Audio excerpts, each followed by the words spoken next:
Bonjour. En ce mois d'octobre, toute l'équipe et nos invités vont vous parler de films par des femmes, sur des femmes ou avec des femmes pour la seconde édition de la collection Femmes de cinéma. Qu'ils sévissent sur Instagram, TikTok, YouTube ou en podcast, ils n'ont qu'un seul objectif, vous donner envie de voir ou revoir un film.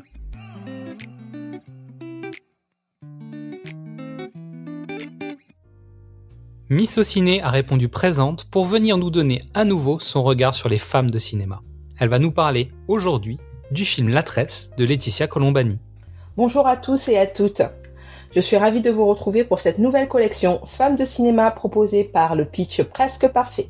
Il me tenait à cœur de vous parler de ce film qui m'a profondément touchée. Il est sorti en 2023. Il s'agit de La Tresse, réalisé par Laetitia Colombani. Ce film n'est autre que l'adaptation de son propre roman du même nom, sorti en 2010. La Tresse entrelace le destin de 3 femmes vivant dans 3 pays différents, l'Inde, l'Italie et le Canada.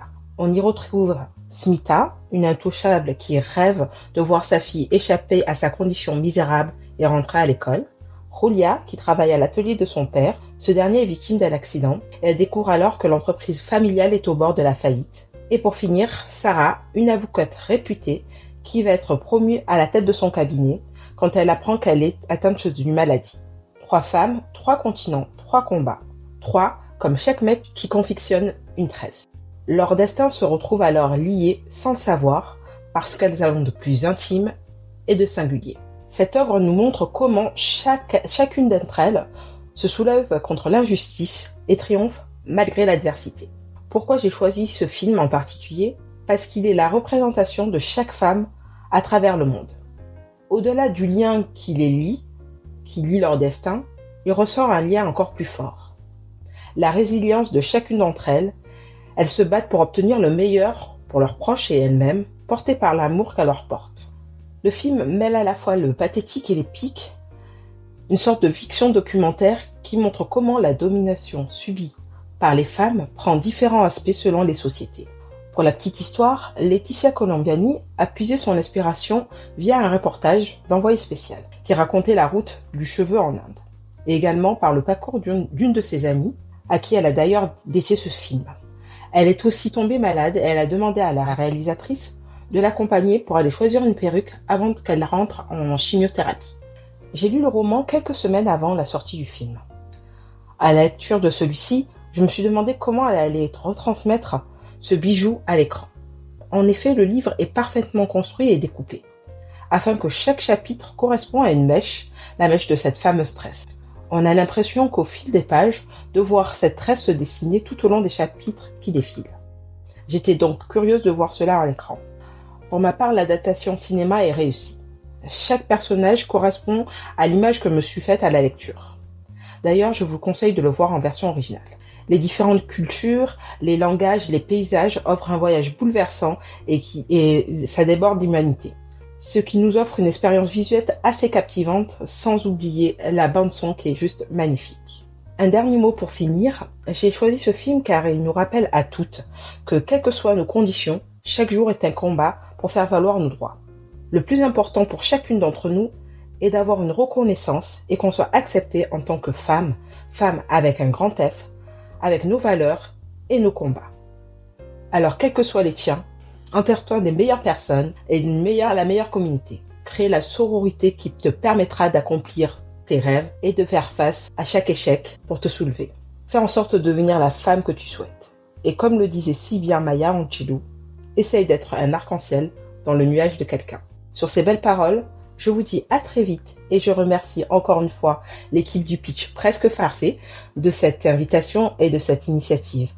En attendant, prenez soin de vous et à très vite. Merci Miss au Ciné. Tu es toujours présente sur nos collections et ça fait chaud au cœur. Retrouvez-la sur son compte Instagram, le lien se trouve dans la fiche de l'épisode. Comme nous sommes en octobre et que notre collection parle des femmes de cinéma, il nous a semblé logique de pinkwasher un peu tout ça en associant ces épisodes à l'opération Octobre Rose, car il est bon de rappeler l'importance de la prévention autour du cancer du sein. Cette maladie qui va toucher une femme sur 8. Si vous êtes poditeur, ça marche aussi. Bah oui, c'est pas un sujet tabou, et le soutien dans la démarche, ça compte aussi énormément. Alors, chère poditrice, aidez-nous à prendre soin de vous et parlez-en à votre médecin ou à votre gynécologue. Vous pouvez nous retrouver sur Facebook, X, Instagram, TikTok, YouTube ou Letterboxd. Ce sont vos commentaires et vos votes qui vont nous aider le plus. Alors un grand merci à vous. Nous avons créé pour vous des playlists musicales autour des différents formats que nous proposons sur Deezer et sur Spotify. Et à demain pour découvrir une nouvelle femme de cinéma. Je trouve ça magique. Beaucoup d'émotions, c'est tellement c'est vraiment beaucoup d'émotions et c'est tellement bien ému. À la fin, tout le monde a applaudi et on était tous émus. Extrêmement prenant, extrêmement émouvant. Je trouvais ça magique. C'est beaucoup d'émotions qui sortent et par les larmes souvent. C'est du jamais vu. Elles sont belles, elles sont fortes. On a envie d'être comme elles. J'étais tellement prise. Ça m'a...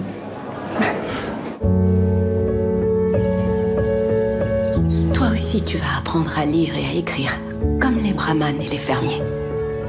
Bonjour. Papa est parti tôt ce matin, il doit déjà être à l'atelier. Salut. Non, je veux jouer, c'est mon tour. Non, t'as joué S'il vous plus que plaît, moi. les garçons, vous Pas vrai. pouvez arrêter de chahuter pendant que je conduis. Toi, viens là. Prends le balai qui est là. Prends ce balai! Qui t'a frappé? Le maître. On doit partir, on doit quitter Nyamatabad. Partir d'ici? Pour aller où? Maman, où est-ce qu'on va?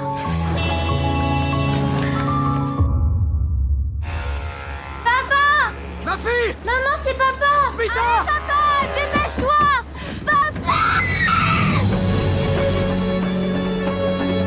Julia, c'est ton père. Il a eu un accident. Maître? On est couvert de dettes, t'entends? Qu'est-ce qu'on va devenir? Je suis désolé, je n'ai pas de bonnes nouvelles. C'est la même chose que grand-mère. Je peux pas tout foutre en l'air maintenant. Tu couches avec un étranger. Tu me fais honte. Toi qui es en train d'essayer de me vendre au bataillon là pour éponger les dettes de la famille et vendre ta fille alors, tu trouves pas que ça c'est honteux? Les Amazones. Ces femmes de l'Antiquité formaient un peuple de guerrières craintes et respectées. Elles menaient de nombreuses batailles dont elles sortaient souvent vainqueurs. Les historiens se disputent sur la nature de leur origine, mais pour beaucoup, les Amazones restent un mystère.